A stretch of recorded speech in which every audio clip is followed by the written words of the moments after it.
Hi friends, மணி வந்து 9:15 ஆகுது. நம்ம ஆடுங்களை ஓட்டி கொண்டு மல்பெரி வயலில் விட்டுட்டு வந்துடலாம். எல்லாம் கள்ளக்குடியை சாப்பிட்டு வந்து படுக்கிறதுக்கு வராங்க. படுத்தாக்கா கூட்டுறதுக்கு முடியாது.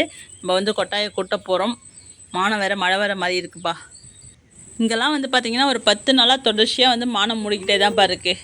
இப்போ 2 நாளைக்கு முன்னாடி நல்ல மழை, என்னைக்காவது ஒரு நாளைக்கு வந்து நல்ல மழை பெய்யுது. அப்புறம் வந்து டெய்லி தூரிக்கிட்டே தான் இருக்குது. ஆனால் தூராத நாள் வந்து பாக்கி கிடையாது. இன்றைக்கி மழை வரும் போல இருக்குது. ஆனால் எவ்வளோ தான் மழை பெஞ்சாலும் வந்து ஒரு மாதிரி அந்த வேர்த்துக்கிட்டே இருக்குது. கசகசன்னு இருக்குன்னு சொல்ல முடியாது, அது போல் கசகசனே இருக்குது. நம்ம ஆடுங்களை ஓட்டி கொண்டு வயலுக்கு விட்டுட்டு வந்துடலாம் வாங்க.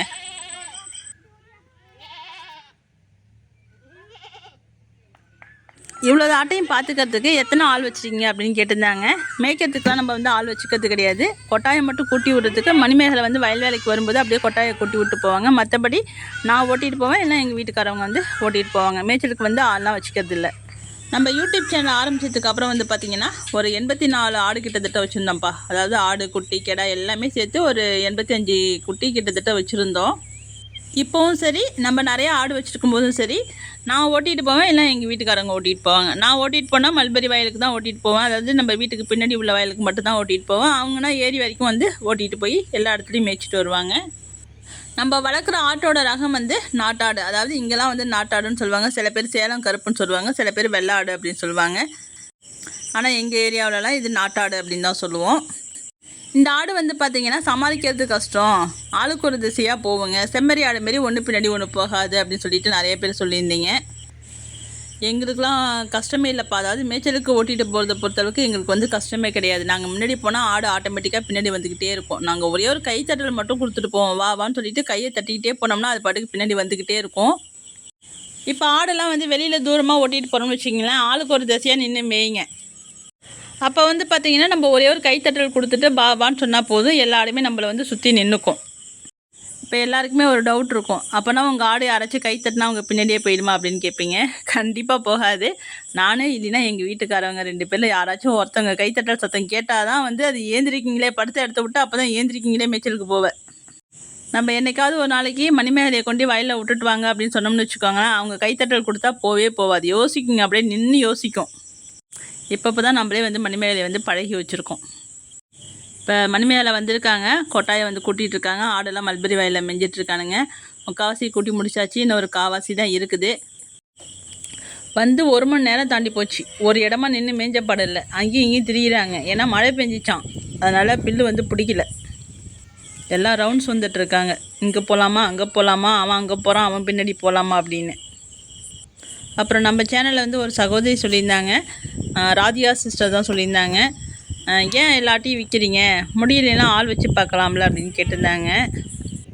இப்போலாம் வந்து பார்த்திங்கன்னா எந்த ஒரு வேலையுமே ஆள் வச்சு செய்கிற வேலை வந்து எங்களுக்கு வந்து சரியாக அமைய மாட்டேங்குது, ஏன்னு தெரியல. அதுவும் இதெல்லாம் வந்து பார்த்திங்கன்னா உயிர் சம்மந்தமான விஷயம். நம்ம இவங்கெல்லாம் ஆள் வச்சு பார்த்தோம்னு வச்சிங்களேன், கண்டிப்பாக வந்து உயிர் சேதம் வந்து நிறையா ஏற்படும்ப்பா. இன்னும் கொஞ்சம் வந்து மன கஷ்டம் தான் ஏற்படும், இன்னும் கொஞ்சம் உடம்புக்கும் முடியாமல் போகும். அதனால் இதுக்கெல்லாம் வந்து ஆள் வந்து சரிப்பட்டு வரமாட்டாங்க. மணிமேகலை வந்து நல்லா அழகாக கூட்டி விட்டாங்க. அதுவும் தான் நாள் மழை பெஞ்சிருந்ததா, கூட்டுறதுக்கும் கொஞ்சம் ஈஸியாக இருந்துச்சு, புழுதி இல்லாமல் நல்லாவே இருந்துச்சு. சீக்கிரமும் கூட்டி முடிச்சாச்சு. கூட்டி முடித்ததும் அவங்கவுங்களுக்கு பிடிச்ச இடத்துல அவங்கவுங்க வந்து ஒரு படுக்கையை போட்டாங்க. இப்போ வந்து கொட்டாயெல்லாம் பார்த்தா ஆடுங்க இருக்கிற மாதிரியே தெரிய மாட்டேதுப்பா. எல்லாத்தையும் வேறு கொடுத்துட்டோமா, ரொம்ப கம்மியாக தெரியுது. ஆனால் எண்ணிக்கையில் வந்து 40-45 ஆடு கிட்டத்தட்ட இருக்குது. இருந்தாலுமே பெரிய ஆடாக பார்த்து கொடுத்துட்டோமா எல்லாத்தையும், ரொம்ப கம்மியாக இருக்கிற மாரி, ஆடே இல்லாத மாதிரி இருக்குது. நம்ம கொடுத்த ஆட்டில் வந்து அலமேலு, அழகி, இன்னொரு கிடா குட்டி 3மே நம்ம கூட தான் இருக்குது. சாயந்தரமாக வந்து பிடிச்சிட்டு போகணுன்னு சொல்லியிருக்காங்க. அலமேலு, அழகியெல்லாம் கொடுத்துட்டோம்னா சுத்தமாக ஆடு இருக்கிறதாவே தெரியாது. அதுவும் அழகியை கொடுத்துட்டோம்னா சுத்தமாக தெரியாது. ஏன்னா அழகி தான் வந்து மேய்ச்சலுக்கு வந்து எல்லாரையும் ரெடி பண்ணுறதே அவங்க தான்.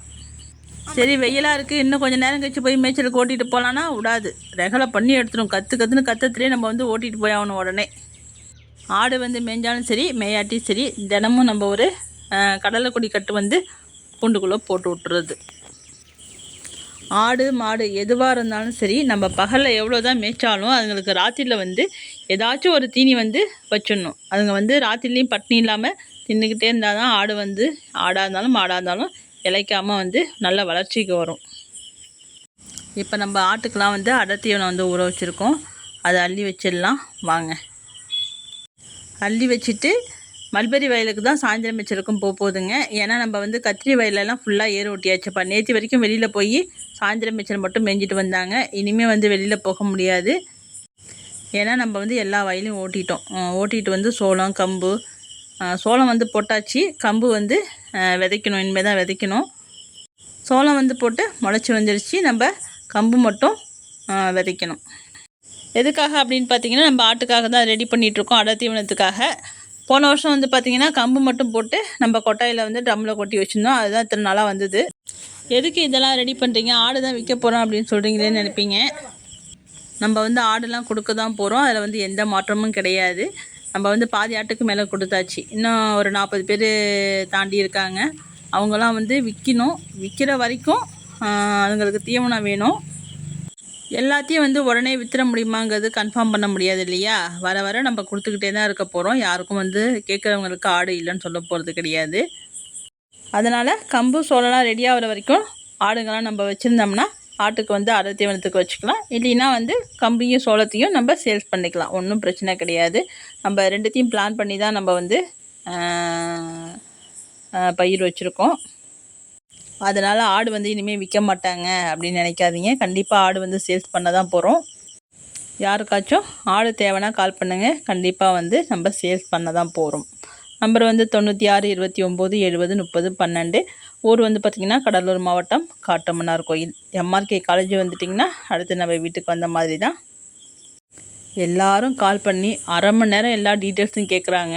அடுத்தது 2000 குட்டி இருக்கா 3000 குட்டி இருக்கா அப்படின்னு கேட்குறாங்க. அடுத்தது வந்து ஒரு ஆட்டோட ரேட் எவ்வளோ அப்படின்னு கேட்குறாங்க. நம்ம வந்து நீங்கள் வந்து உங்களுக்கு எந்த ஆடு பிடிச்சிருக்கோ அதை காமிச்சிங்கன்னா தான் அதுக்கு தகுந்த மாதிரி நம்ம வந்து விலை சொல்ல முடியும்ப்பா. அடுத்தது வந்து பார்த்திங்கன்னா நிறைய பேர் டெலிவரி பண்ணுவீங்களா அப்படின்னு கேட்குறாங்க. நம்ம வந்து அதெல்லாம் பண்ணுறது கிடையாது. நீங்கள் ஆடு வாங்கினீங்கன்னா நீங்கள் தான் வந்து வண்டி வச்சோ இல்லை 2 வீலரோ எப்படியா இருந்தாலும் நீங்கள் தான் கொண்டுட்டு போகணும். ஆட்டை வந்து நீங்கள் தான் வந்து விட்டுட்டு போயாகணும். நம்மளால் அதெல்லாம் செஞ்சு தர முடியாது. தூரத்துலேருந்து வரவங்க அதையும் வந்து பார்த்துட்டு வாங்கப்பா. அடுத்தது வந்து பார்த்திங்கன்னா தீவன முறையை பற்றி கேட்டிருந்தாங்க. நம்ம ஆட்டுக்கு வந்து என்னென்னலாம் கொடுத்து வந்து பழகி வச்சுருக்கோம் அப்படின்னு கேட்டிருந்தாங்க. நம்ம ஆட்டுக்கு வந்து கடலக்கொடி கொடுக்குறோம், அடர் தீவனம் கொடுக்குறோம். பசுந்தீவனம் வந்து சவுண்டல், மல்பெரி இதெல்லாம் வந்து சாப்பிட்டு பழகின ஆடு தான். அடுத்தது மேய்ச்சல் முறைக்கும் ஓட்டிகிட்டு போகிறோம். கடலை புண்ணாக்கு தண்ணி தரோம். அடர் தீவனத்தில் என்னென்ன கொடுக்குறோம் அப்படின்னு பார்த்தீங்கன்னா கோதுமை, கம்பு, சோளம், தட்டைப்பயிறு, அடுத்தது அரிசியும் நாங்கள் வந்து சேர்த்து தான் வைக்கிறோம். நிறைய பேர் வைக்கக்கூடாதும்பாங்க. நாங்கள் வந்து ஒரு 10% வந்து அரிசி சேர்த்து தான் வந்து வைக்கிறோம். எவ்வளோ நேரம் ஊற வச்சு கொடுப்போம் அப்படின்னு பார்த்தீங்கன்னா ஒரு 5 மணி நேரம், குறைஞ்சது ஒரு 5 மணி நேரம்னாவது ஊற வச்சு தான் கொடுப்போம். அதில் வந்து சோளத்தை மட்டும் ஒரு 4 3 வந்து உடச்சிக்குவோம். மீதியெல்லாம் முழுசாக ஊற வச்சு தான் நம்ம கொடுக்கறது. கடலை புண்ணாக்கில் வந்து கல் உப்பு போட்டு தண்ணி மிக்ஸ் பண்ணி நம்ம வந்து வச்சு விட்டுறது. உப்பு எதனால் சேர்க்குறோம் அப்படின்னு பார்த்தீங்கன்னா உப்பு போட்டு கொடுக்கும்போது தண்ணி வந்து நிறையா குடிக்கும். ஆடுங்க வந்து நிறையா குடித்தா தான் அதுங்களுக்கு வந்து உடல் எடை வந்து அதிகரிக்கும். ஆடுங்களும் தீனியும் வந்து நிறையா எடுக்கும். அதனால தான் நம்ம வந்து உப்பு சேர்த்து தண்ணி கொடுக்கறது. எந்த ஒரு கால்நடைக்கும் சரி எல்லா உயிருக்குமே வந்து தண்ணி வந்து அவசியம். அதனால் தண்ணி வந்து எந்த அளவுக்கு ருசியாக வைக்க முடியுமோ அந்த அளவுக்கு வந்து ருசியாக வச்சோம்னா நிறைய தண்ணி குடிக்கும். மற்றவங்க மாதிரி நம்ம தீவனம்லாம் கலந்து வைக்கிறது கிடையாது. அதாவது தவிடு அதெல்லாம் கலந்து வைப்பாங்க இல்லையா, அதெல்லாம் நம்ம கலந்து வைக்கிறது கிடையாது. வெறும் புண்ணாக்கு தண்ணி மட்டும்தான்.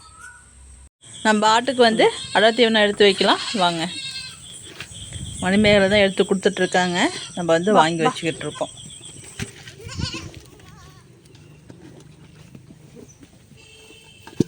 நம்ம இது வரைக்கும் பார்த்திங்கன்னா பாதி ஆட்டுக்கு மேலே நம்ம சேல்ஸ் பண்ணியாச்சு. எல்லாத்தையும் வந்து அட்வான்ஸ்லாம் கொடுத்து வச்சுருந்தாங்க. எல்லாத்தையுமே வாங்கிட்டு போயிட்டாங்க. இப்போ வந்து இருக்கிறது வந்து அலமையில் இருக்குது, அழகி இருக்குது, இன்னொரு கிடா குட்டி இருக்குது. 3 பேர் தான் இருக்காங்க. அதையும் இன்றைக்கி சாயந்தரம் வந்து பிடிச்சிட்டு போகிறதுக்கு வரணும்னு ஃபோன் பண்ணியிருக்காங்க. இதெல்லாம் கொடுத்துட்டோம்னா நம்மக்கிட்ட சுத்தமாக ஆடு இருக்காது. ஆடு இருக்கிற மாதிரியே தெரியாது. ஏன்னா பெரிய பெரிய ஆடெல்லாம் நம்ம கொடுத்து உனக்கு தான் இப்படியே தின்னு பா. ஏன்டி அலாட்டு ஏன் நிற்கிற பா. இன்றைக்கி நம்ம ஊற வச்ச அடர் தீவனம் வந்து பார்த்திங்கன்னா சோளம், அரிசி, கொஞ்சமாக கம்பு 3 மட்டும்தான் ஊற வச்சுருக்கோம். கோதுமையெல்லாம் இன்றைக்கி இல்லை.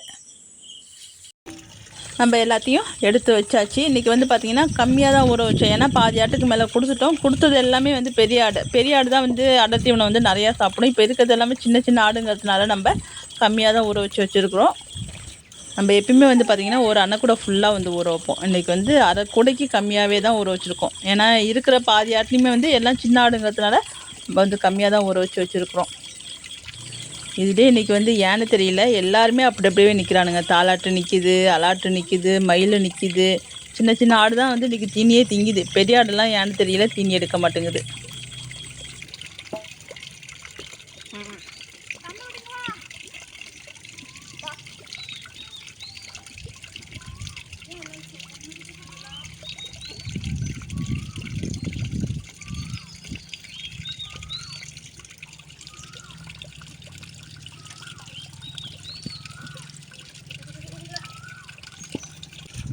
அடர் தீவனம் வைக்கும்போது பார்த்திங்கன்னா நம்ம கிட்டக்க நின்று தான் ஒன்றோட ஒன்று முட்டிக்காமல் இருக்கும். அதனால தான் ஒரு குச்சி ஒன்று எடுத்து வச்சுக்கிட்டு அதட்டிக்கிட்டே இருக்கிறது.